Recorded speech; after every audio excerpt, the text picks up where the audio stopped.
The show, we're going to talk about stress and what you can do to help yourself. Now, if you pick up the tabloid newspapers at the supermarket, there are always 2 or 3 stories about how I conquered stress, what I did to save my life, how I got rid of tension. And generally, they tend to be a little unusual. little amulets or little schemes, how you can do it with outside help.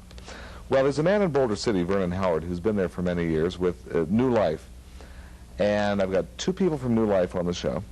And we're going to talk about ways that you can learn how to live a less stressful life, a relaxed life, and a life that you probably really didn't think you could do. My guests are Rick Neubauer and Dorothy Ramirez. Now, Vernon Howard lives and works in Boulder City and teaches. This is a little book that they brought down, Conquer Anxiety and Frustration. And by reading this, I've learned more about myself and how I react to situations than I would ever get out of tabloid newspaper stories about how I did it in 10 days. But first of all, is New Life a religion? Is it a philosophy? What is it? Dorothy, we'll let you answer that. Okay. New Life is a way that we can look inside ourselves. It's a way to grow inwardly. It's a way that we can see where our stress is coming from.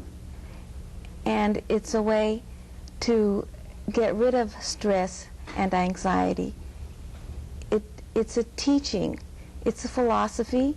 But it's not a religion. I mean, you could be not in the way you used to not see in it. the traditional you wouldn't sense. have, No. like a person who becomes interested in New Life wouldn't have to give up their religious beliefs to become involved in New Life. No, not in that sense. What New Life is really is a group of people who are tired of living their old ways of life with tension, frustration, those things.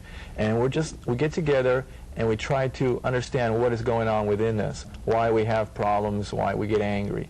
So we're just a group of friendly people trying to figure out what is going on and trying to change our lives, trying to find something better within ourselves. Before the 2 of you got involved in New Life, did you feel or did you believe that anxiety was just part of living? I mean, everybody's going to have to face that problem, so there's nothing I can do. I certainly felt that way, but at the same time, I always felt there was something missing, that there's, is this all there is? And I went from group to group and different types of teachings and different types of psychologies. And it wasn't until I began to study with Mr. Howard that I found a way to begin to get rid of the pain in my life, quite frankly.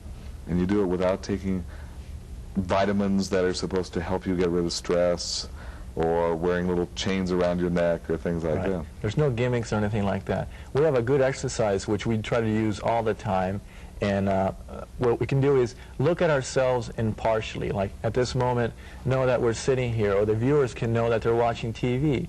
And when we do that, we can catch, say, a thought going through our mind or a reaction that we have to somebody or something that happened. So when we do that, being aware of where we are, we can be alert, and in that way be in command of ourselves and not let our mad mind tell us what to do. And it's very practical. How does this relate, Dorothy, to health? I have found that a number of years ago I was in ill health, it seemed like all of the time. And I have found that with studying with Mr. Howard and seeing that I don't need to make the kinds of demands on other people that I used to, that I don't have to allow demands made on me that I thought I had to live up to, that I don't have the kind of health problems that I used to.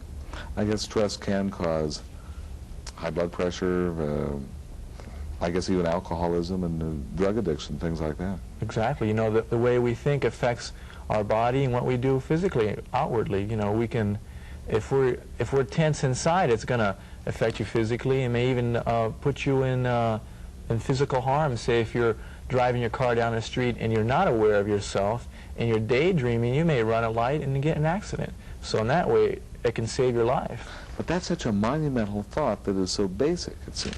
Right. Once you hit it, once you found out about it, you say, Why didn't I think of that before? Why wasn't I aware of that? Brings up a good point.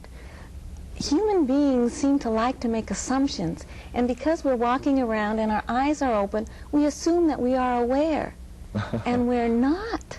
Yeah.